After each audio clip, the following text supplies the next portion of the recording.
Good morning, goddesses.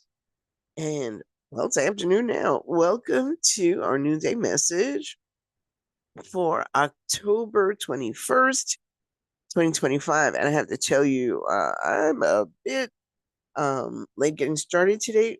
Yesterday was my daughter's birthday, and we had such a good time hanging out, talking with my sister and her daughter.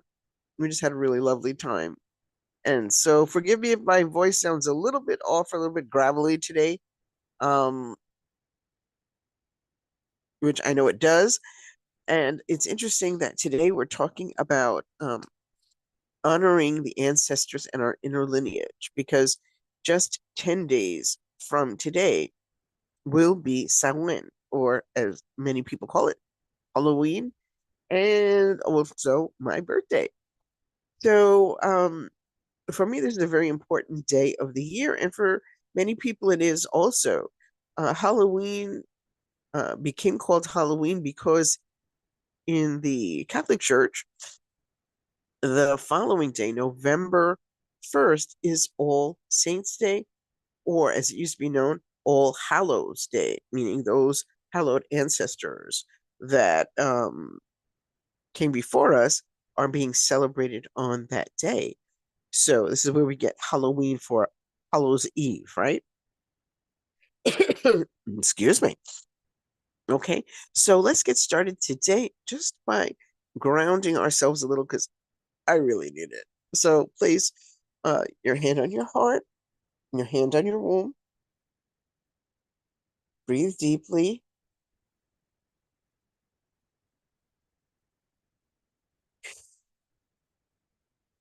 and say, I honor those who walk before me and heal through their love.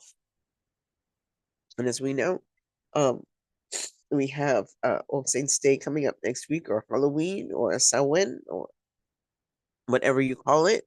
And the following day, many people celebrate as Dia de los Muertos, or Day of the Dead. So we're all kind of on the same page around this time of year, where the veil between the world is thinnest, and we can interact with our ancestors, both blood, spirit, and otherwise, um, during this time.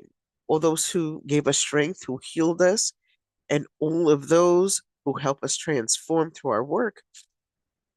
And so we need to also recognize that this is the time of the year when we can most often think about our ancestral lineage. What did we get from our ancestors? Um, we often talk a lot about, inheriting tra- now I want to speak traumatic experiences. Excuse me. But we get both curses and blessings from our ancestors.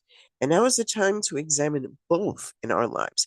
How have we been impacted positively or not so positively by the experiences that our ancestors share with us? Excuse me. That was lovely. And which we inherit both physically and epigenetically from our ancestors. Okay. And even though this is a time when we think most about those who have passed, we can also connect with those still yet to be. Okay. So it's also a time to think about what are we passing on to those generations coming after us? And how can we ensure that what we're passing on from our ancestors are the blessings, or at least more of the blessings, and a little bit less of the curses that we have inherited. So let's take a moment as we think about just the ancestors for a moment. Whose strength do you carry in your bones? Who has blessed you with such inner resilience and strength to carry on, regardless of the circumstances in which you find yourself? Whose pain Are you ready to release from your lineage? Is there someone in your lineage who suffered in a way that maybe you suffer right now? And that you resolving this issue for yourself will create a blessing and a healing for that ancestor. Okay.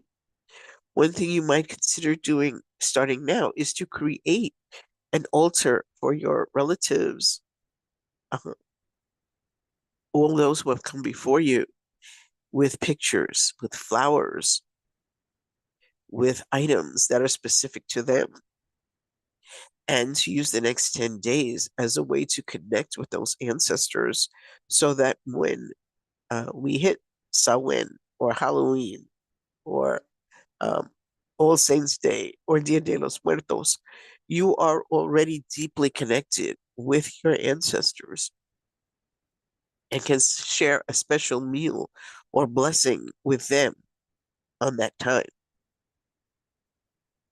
You can light a candle and you can say, I honor you, I release what no longer serves, and I continue your legacy with love.